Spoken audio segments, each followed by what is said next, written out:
accident. Everything we talked about, we stayed the course, which you guys have done, man. And we're playing some pretty clean, physical football, man. Now you're figuring it out. Now we're figuring it out. That's 3. That's outstanding, gentlemen. You earned it, man. Woo-hoo-wee, fellas. I mean, I know I've been talking a big game and hyping up the Lions, but I mean, I honestly, in my gut, come the fourth quarter, I thought we were going to choke it away. I didn't really expect it to go the way that it went. And that's a huge turnaround, you guys. That is a huge, huge turnaround from where we were a year ago to where we were even 3 weeks ago. This franchise has corrected it. Brad Holmes and Dan Campbell know what they're doing. I was wrong. I've been wrong about a lot of things about this franchise. I should have had more faith in Dan Campbell and Brad Holmes. They continue to prove me wrong the last 3 weeks, and this might be a huge statement win, a trademark win. This could be the pinnacle, the turning point of our season, going to the Meadowlands and absolutely dominating the Giants 31-18 for 4 straight quarters. We just took it to them, and we didn't let up. This is not the same old Lions. Everything is different. Let's get into it right now.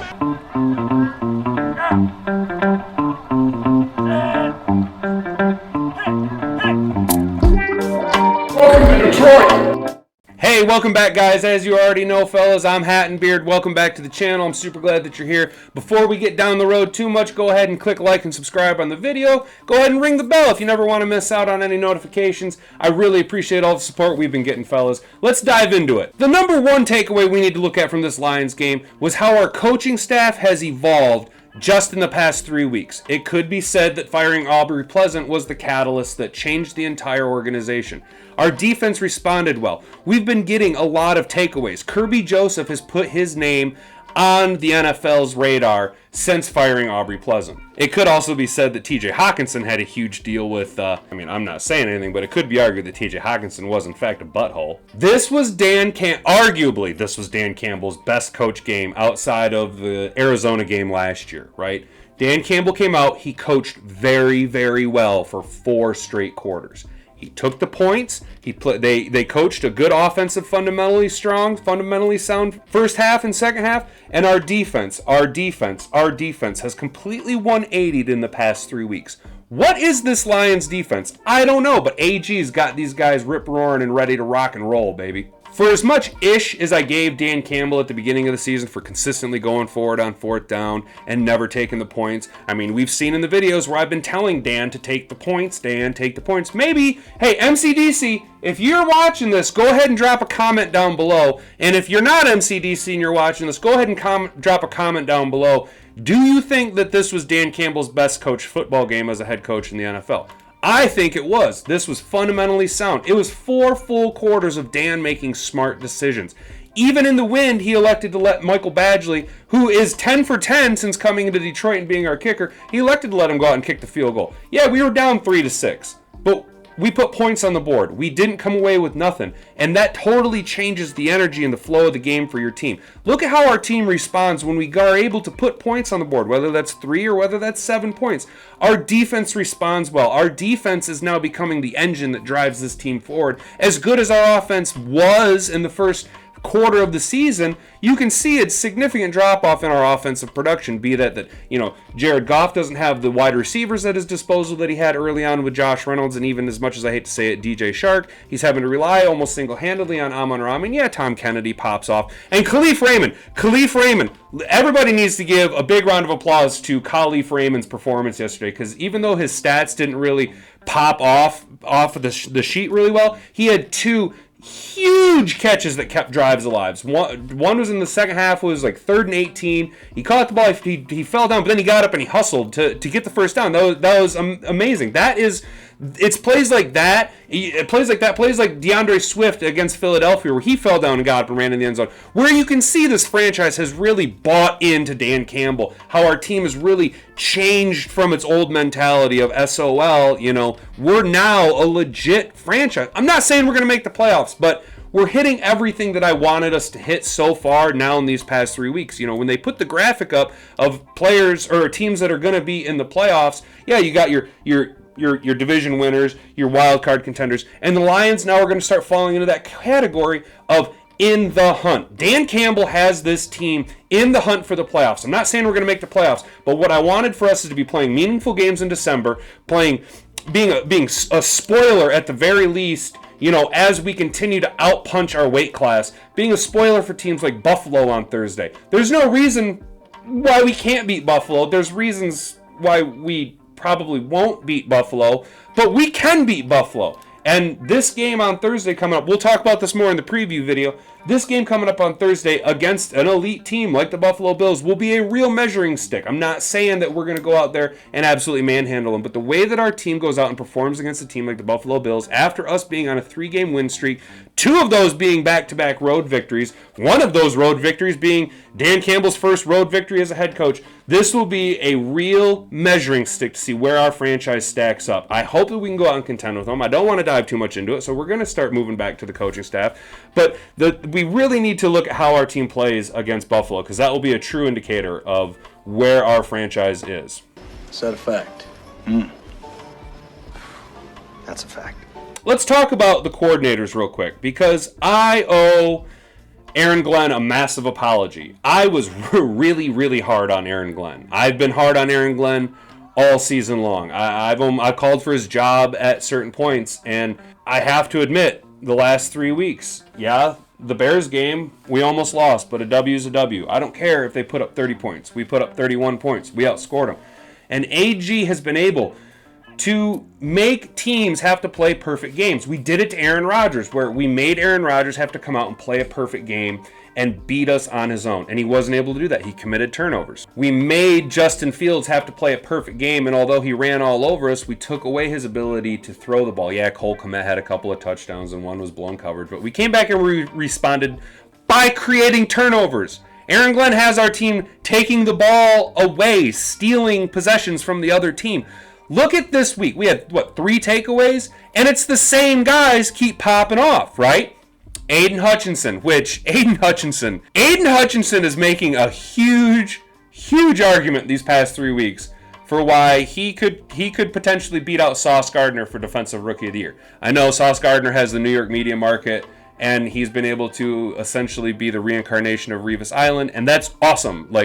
All the props to Sauce Gardner. Aiden Hutchinson is the only player in the NFL with 2 interceptions and 5 sacks, and he's a defensive end. That is amazing. If Aiden Hutchinson finishes this year with 3 interceptions, okay, he's already got a fumble recovery, but 3 interceptions and double-digit sacks, does Aiden Hutchinson then steal the Defensive Rookie of the Year from Sauce Gardner? Because last year, Patrick Surtain should have been the Defensive Rookie of the Year, had it not been for Micah Parsons' insane rush ability, right? Which lets us in on a little bit of an indicator on how the voting goes, in that people who vote on the awards ceremonies, I think, realize that the rush edge position is slightly more. I mean, if you're building a franchise from the ground up, like the Lions do, you take your offensive line, you take your rush edge, right? Because your offense expands outward from how well your offensive line produces, case in point how we're doing, and your defense, your secondary can be covered up with a lot of shit players if you have a lot of pressure being put on the quarterbacks, case in point what we're doing now, right?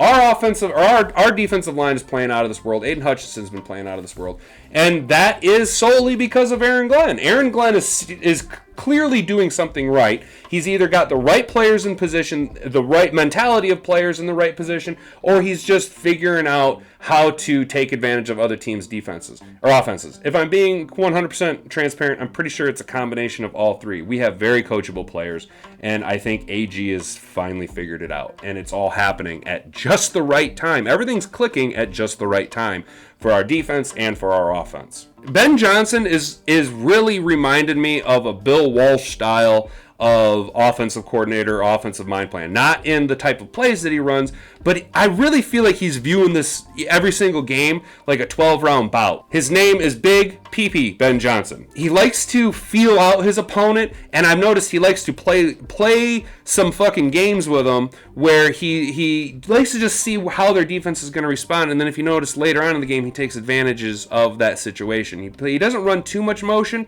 but he'll run motion early in the game and he'll run motion late in the game. Now, granted, the last quarter of this game was more of us just trying to grind the clock out. But I'm really in love with the balance that he's been calling. Not necessarily making Jared Goff have to throw for 300 yards a game, though we'd all love to see it because, it's electrifying to see that. But you're seeing a running back by committee. Now, I know Jamal Williams is leading the league in touchdowns with 12, and that's awesome. And he's essentially our lead back, but the distribution of the ball on the ground that Ben Johnson's calling is putting players in electrifying positions where they can take advantage of it. I mean, if you look at the yardage production yesterday, Justin Jackson was actually our lead running back. He had, 7 carries for almost 70 yards. I mean, he was ripping off plays, and Jamal Williams is that bruising back. It is good to see DeAndre Swift trending in the right direction.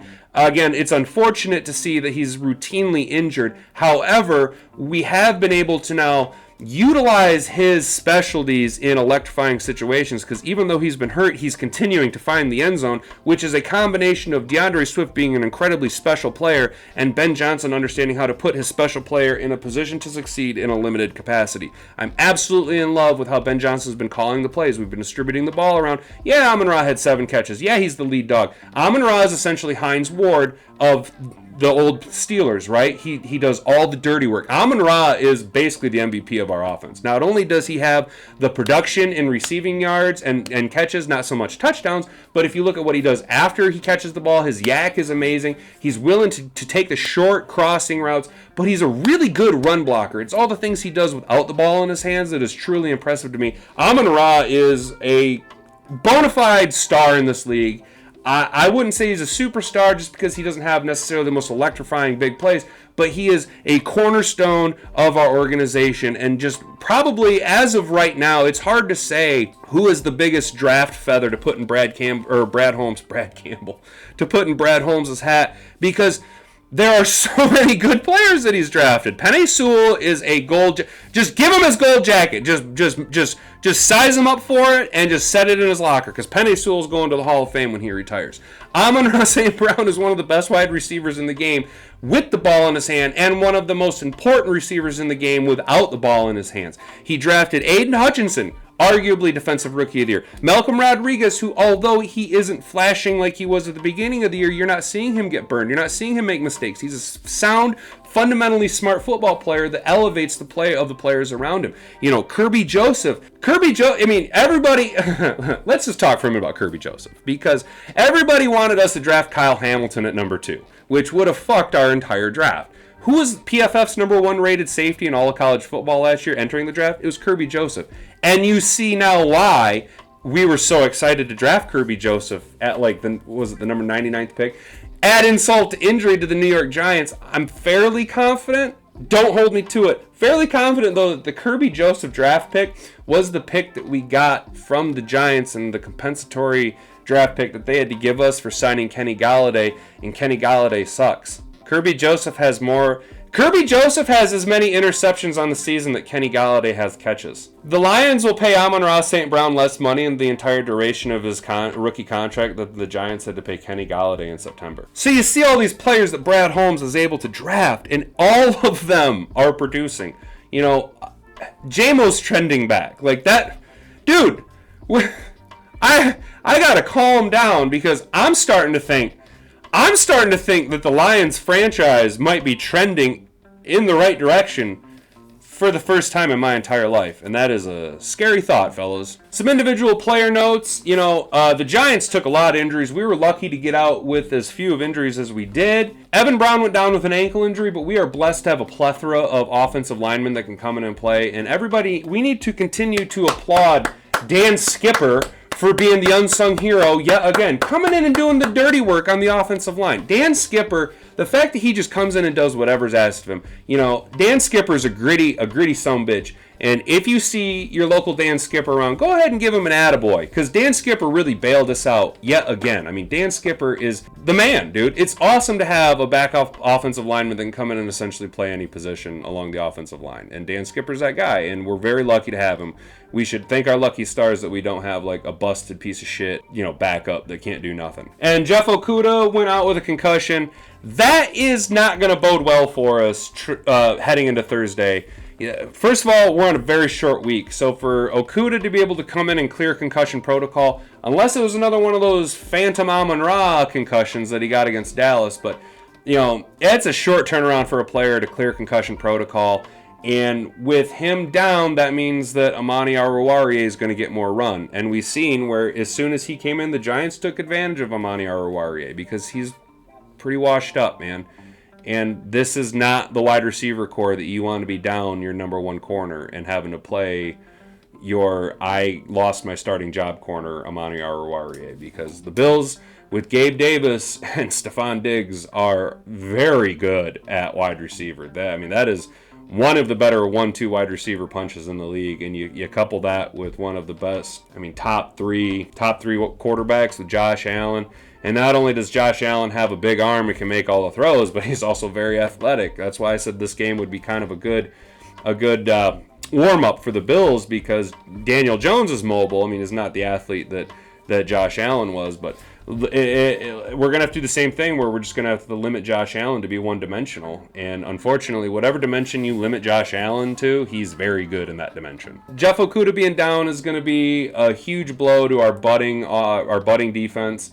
And Evan Brown, I don't know if he's going to be able to... What's wrong with the ankle? I haven't delved too much into it. It's Monday morning right now while I'm recording this video. And hopefully he can be good to go, because the Bills have a pretty decent defense and a strong defensive line. But again, Dan Skipper's the man, and we have a very strong offensive line. So that'll be a slug. As far as the injuries are concerned, that's about all that really came away with that. Again, good news on the injury front, though, is that J-Mo could be back. Drop a comment down below. Would you rather see Jameson Williams come back the December 4th game or the December 11th game? Because I'd like to see him take the field against the Jags. Our offense is missing that one piece that can take the top off the defense. And I know Goff doesn't have the biggest and strongest arm, but if you can have that threat that opens up the middle of the field for St. Brown, for Swift, for Khalif Raymond, for Josh Reynolds, for any of our tight ends, if you have that deep threat, that makes our offense all the more potent and bodes well for our team trending towards a potential playoff push.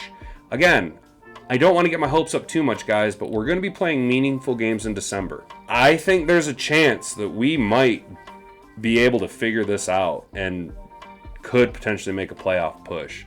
And that bodes well. That bodes well for us, because as we're trending up, the Rams are trending down. The